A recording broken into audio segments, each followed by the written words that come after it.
अस्सलाम वालेकुम।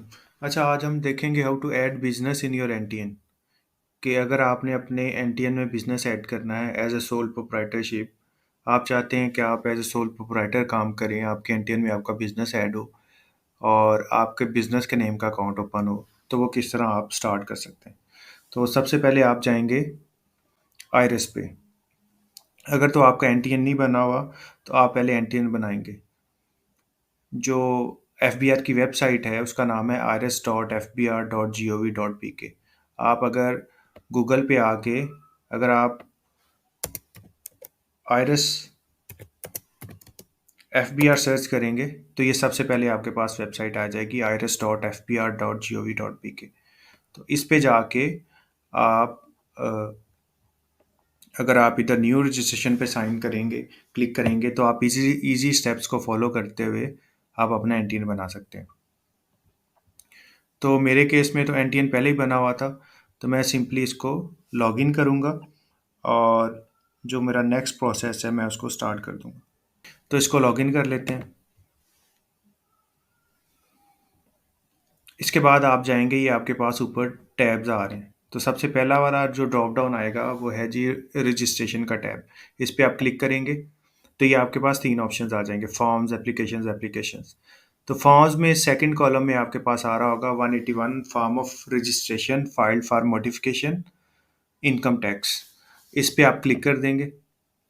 इसके बाद वो पूछ रहा है टैक्स पीरियड। तो जो इनकम टैक्स है, इनकम टैक्स के हवाले से हमारा टैक्स पीरियड स्टार्ट होता है 1 जुलाई से लेके 30 जून तक। तो ये मेरा चल रहा है अभी 2024, क्योंकि 2024 जून तक ये आपका ईयर चलेगा तो मैं 2024 लिख दूँगा। तो वो मेरे पास टैक्स पीरियड उठा के ले आएगा 1 जुलाई से 2023 से लेके 30 जून 2024। तो इसको मैं सेलेक्ट कर लूँगा। सेलेक्ट करने के बाद आप क्लिक करेंगे कंटिन्यू पे।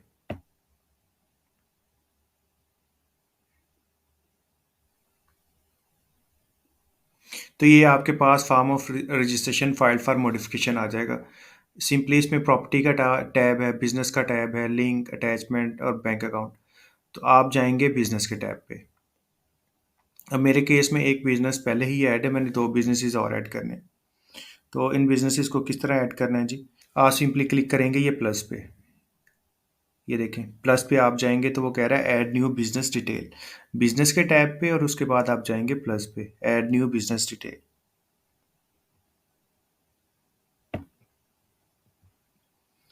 और जो आपके बिज़नेस का नाम होगा वो सिंपली आप ऐड कर देंगे इधर। एक्विजिशन डेट मतलब कि कब से आपने एक्वायर किया, कब से आप स्टार्ट कर रहे हैं। तो आप ये चाहे आज की डाल दें या फर्स्ट कर लें, मैं यकम मार्च की डाल रहा हूँ। उसके बाद वो पूछ रहा है कैपेसिटी, आप इसके ओनर हैं या टेनेंट हैं व्हाट्सएवर।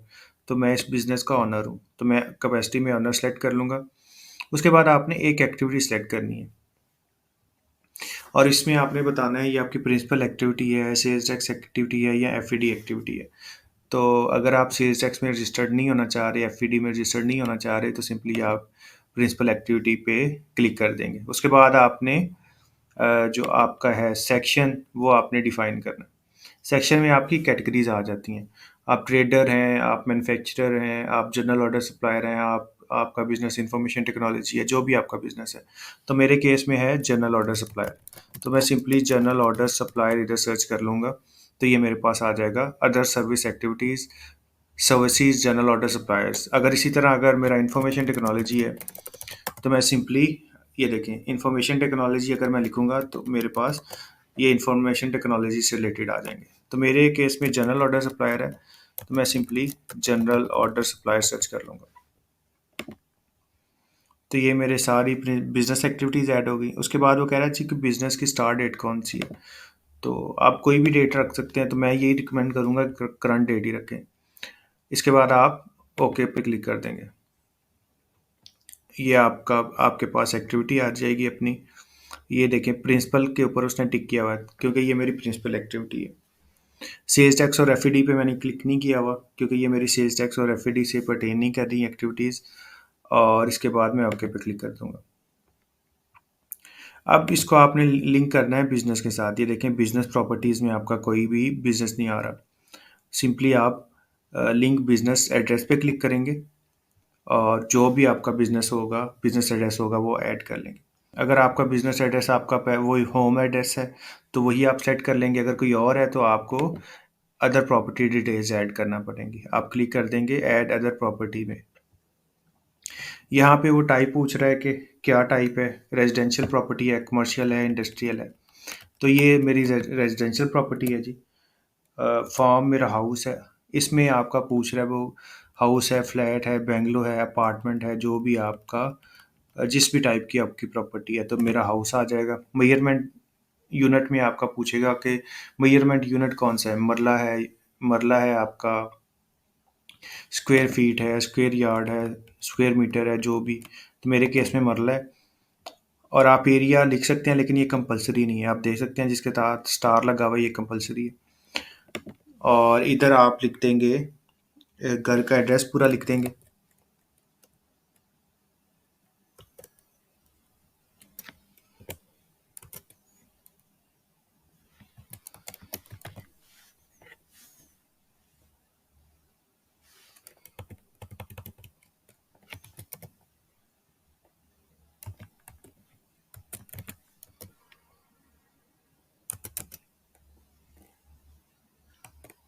तो ये जितने भी हैं ये आपने सारे फिल करने हैं।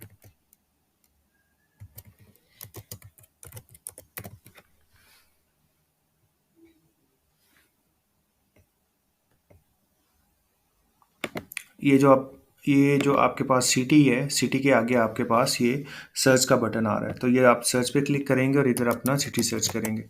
तो जो भी आपका सिटी होगा उसके आगे फर्दर टाउन्स आ जाएंगे। अब ये लाहौर है, लाहौर के आगे कितने सारे टाउन्स आ गए। तो जो भी आपका टाउन होगा रेलिवेंट आप उसको सर्च सेलेक्ट कर लेंगे। अगर आपने उसको सिलेक्ट नहीं करना तो खाली आपके पास ओनली सिटी भी आ रहा होगा। ऐसे ही अगर मैं फैसलाबाद सर्च करूं तो ये देखें फैसलाबाद के सारे एरियाज़ आ रहे हैं और खाली फैसलाबाद ख़ास जो खाली खाली फैसलाबाद है वो भी आ रहा है। तो अगर आपको नहीं पता कि आपका जो घर है वो किस टाउन में है तो आप खाली फैसलाबाद भी सिलेक्ट कर सकते हैं। अब मुझे नहीं आइडिया तो मैं खाली लाहौर भी सिलेक्ट कर लूँगा तो मेरा काम चल जाएगा। अच्छा, इसके बाद वो कह रहा है जी कि अपनी कैपेसिटी। अब ये घर मेरी ओनरशिप में नहीं है। अगर आपकी ओनरशिप में होता तो आप ऑनर पे क्लिक करते और परसेंटेज ऑफ शेयर रख देते। अगर अगर घर आपके नाम पे है तो 100% आ जाता। लेकिन अगर आपका घर आपके पेरेंट्स पे नाम पे है तो आपका तो शेयर कुछ भी नहीं है उसके घर में। तो इधर 1 आ जाएगा। मिनिमम वैल्यू आपने लिखनी है 1। तो ये घर तो आप कह लें कि लीज़्ड है या आप कह लें कि टेनेंसी में है, रेंट पे है। तो इसलिए मैंने बेनामी लीज़ टेनेंट सेलेक्ट कर लिया और इधर शेयर में 1 लिख दूँगा। अब यहाँ से आपने वो जो प्रॉपर्टी है आपने उसको सेलेक्ट कर लेना है और सेलेक्ट करने के बाद आपने ओके पे क्लिक कर देना है। तो ये देखें आपका बिज़नेस आ जाएगा। जब आप इसके ऊपर क्लिक करेंगे तो ये नीचे एक्टिविटीज़ आ रही होंगी और नीचे आपका जो बिज़नेस एड्रेस है वो आ रहा होगा। अब इसके बाद आपने क्या करना है, इसके बाद आपने आ जाना है अटैचमेंट पे और आपने 1 बाय 1 आपने अटैचमेंट्स ऐड करनी है। अब देखिए मेरे केस में तो मैंने अटैचमेंट्स ऐड की गई हैं। ये मेरे केस में सारी जो अटैचमेंट्स हैं ये एडिड हैं। आपने क्या करना है, अगर सपोज़ कर लें कि कोई अटैचमेंट मिसिंग है, आपके केस में कोई अटैचमेंट्स नहीं आ रही होंगी, तो आप सिंपली प्लस पे क्लिक करेंगे। ये देखें जी, evidence with 181 form of registration file for modification. तो आप इसका प्रिंट ले लेंगे। ये जो फॉर्म है आप प्लस पे क्लिक करेंगे और आप ये जो मॉडिफिकेशन का फॉर्म है आप इसको अटैच करेंगे। इसके बाद वो पूछ रहा है evidence of tenancy ownership of business premises. अगर तो आपके पास ये इसकी ओनरशिप का कोई एविडेंस है तो आप अटैच कर देंगे, वरना आप अ, कोशिश करेंगे अगर आपके पास कोई रेंटल एग्रीमेंट है या प्रॉपर्टी आपके पेरेंट्स के नाम पे है तो उसके कोई डॉक्यूमेंट्स हैं कोई, तो वो अटैच कर दें।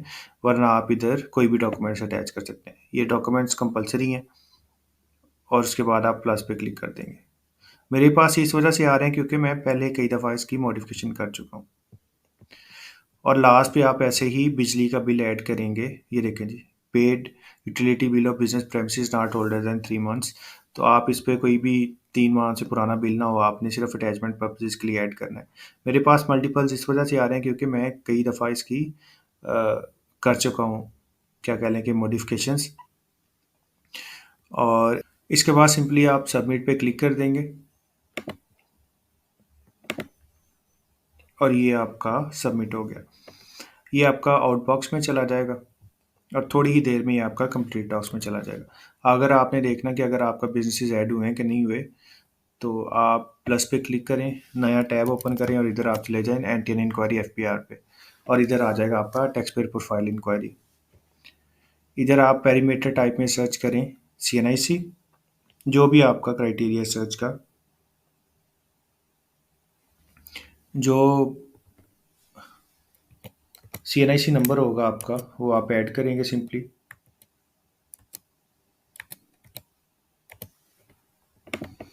और ये सिक्योरिटी कोड देंगे आप।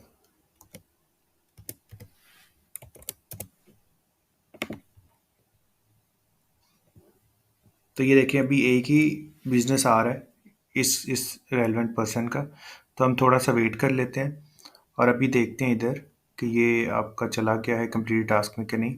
इसके लिए आपको रिफ़्रेश करना पड़ेगा। रिफ़्रेश कर लेते हैं इसको। तो ये आउटबॉक्स से निकल के कंप्लीट टास्क में जा चुका है। अब थोड़ा सा और वेट करेंगे, टैक्स पर प्रोफाइल इंक्वायरी में कब अपडेट होता है। तो कोई 10 मिनट वेट करते हैं, 10 मिनट के बाद आप चेक कीजिएगा। अच्छा, एक दफ़ा और एंटी इंक्वायरी कर लेते हैं, 10 मिनट गुजर चुके हैं जी।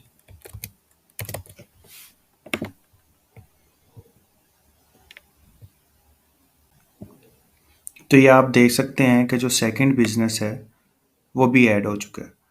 तो इस तरह आप अपने जो बिज़नेसेस हैं उनको ऐड कर सकते हैं।